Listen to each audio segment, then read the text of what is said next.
Shri Sai Satcharitra. Om Kripa Sindhu Shri Sai Nathaya Namaha. By reading each chapter of Sai Satcharitra, let us enlighten the spirit of Bhakti Bhav Chaitanya inside us. Chapter 11. Let us now, in this chapter, describe the manifested Sagun Brahman Sai. How he was worshipped and how he controlled the elements. Sai as Sagun Brahman. There are two aspects of God or Brahman, 1. The unmanifested Nirgun and 2. The manifested Sagun. The Nirgun is formless, while the Sagun is with form, though both denote the same Brahman. Some prefer to worship the former, some the latter. As stated in the Gita, chapter 12, the worship of the latter is easy and preferable. As man has got a form, body, senses, etc., it is natural and easy for him to worship the God with form. Our love and devotion do not develop unless we worship Sagun Brahman for a certain period of time, and as we advance, it leads us to the worship, meditation, of Nirgun Brahman. So let us start with Sagun worship. Image, altar, fire, light, sun, water, Brahman are the 7 objects of worship, but Sadguru is better than all these. Let us, on this occasion, bring to our mind the form of Sai, who was non-attachment incarnate and who was a resting place for his wholehearted devotees. Our faith in his words is the seat of Asan, and our Sankalpa, determination to start and finish the puja, is the abandonment of all our desires. Some say that Sai was a Bhagavad Bhakta, devotee of the Lord, others say he was a Mahabhagavat, a great devotee, but to us he is God incarnate. He was extremely forgiving, never irritable, straight, soft, tolerant and content beyond comparison. Though he looked embodied, as having the form, he was really disembodied, emotionless, unattached and internally free. The Ganges on its way to the sea, cools and refreshes the creatures affected with heat, gives life to the crops and trees, and quenches the thirst of many. Similarly, saints, souls, like Sai, while they live their own life, give solace and comfort to all. Lord Krishna has said that the saint is my soul, my living image, I am he or he is my pure form, being.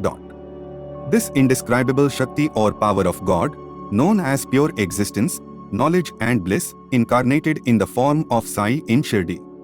The Shruti, Taittiriya Upanishad, describes Brahman as bliss.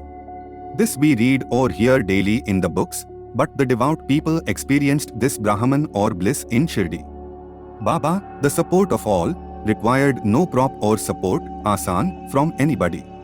He always used a piece of sackcloth for his seat, which was covered with a small beautiful bed by his bhaktas and has a bolster placed by them as a rest to his back.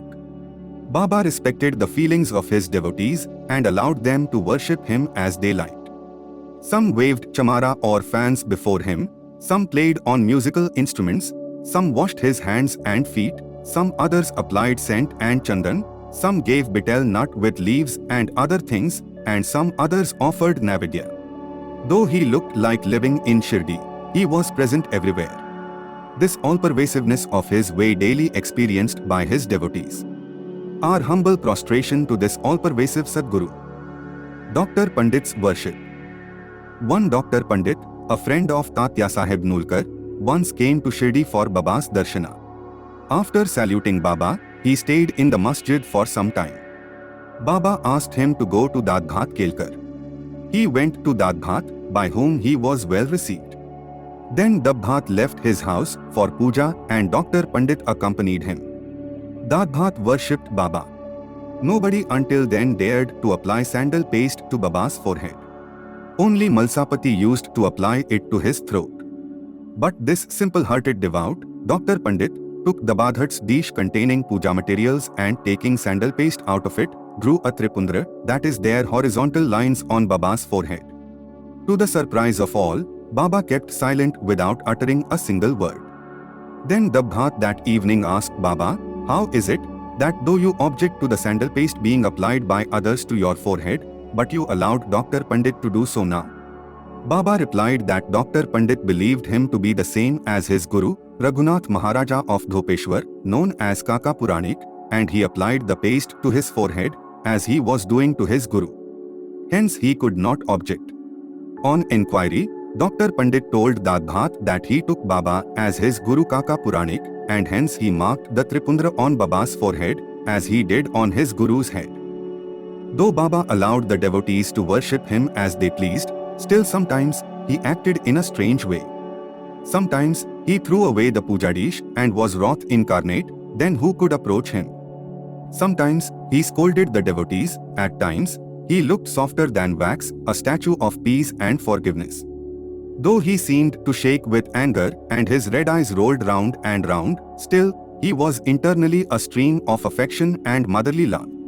Immediately he called out his devotees and said that he ever angry with his devotees, that if mothers kicked their children and if the sea turned back the rivers, he would neglect the devotees' welfare, that he, the slave of his devotees, always stood by them and responded to them whenever they called upon him, and that he always longed for their love. Haji Siddiq Falke. There was no knowing when Baba would accept a devotee. That depended on his sweet will. Siddiq Falke's story is to the point. One Mohammedan gentleman by name Siddiq Falke of Kalyan, after making a pilgrimage to Mecca and Medina, came to Shirdi. He lived in a chavdi facing north and sat in the open courtyard of the masjid.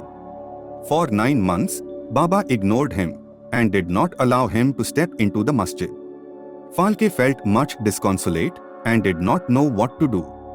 Somebody advised him not to be disappointed, but to try to approach Baba through Shama Madhwarao Deshpande, a close and intimate devotee of Baba. He told him that as they approached the god Shiva through his servant and devotee, Nandi, so Baba should be approached through Shama. Falke liked the idea and implored Shama to intercede for him. Shama agreed and on a convenient occasion spoke to Baba about him thus, Baba, why don't you allow the old Haji to step into the masjid, while so many persons freely come and go, after taking your darshan, why not bless him once? Baba replied, Shama, you are too young to understand things. If the fakir, Allah, does not allow, what can I do? Without his grace, who will climb into the masjid? Well, go to him and ask him whether he will come to the narrow footpath near the Barbi well. Shama went and returned with an affirmative answer. Again Baba said to Shama, ask him whether he is willing to pay me the sum of Rs 40,000 in 4 installments. Shama went and returned with the answer that he was willing to pay even 40 lakhs.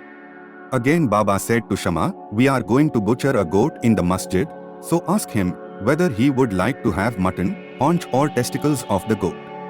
Shama returned with the answer that the Haji would be happy to receive a small crumb from Baba's Kolamba mud pot. Hearing this, Baba got excited and with his hands threw away the earthen jars and Kolamba and straightway advanced to the Haji and lifting his kafni up with his hands said, why do you brag and fancy yourself great and pose yourself as an old Haji? Do you read Quran like this?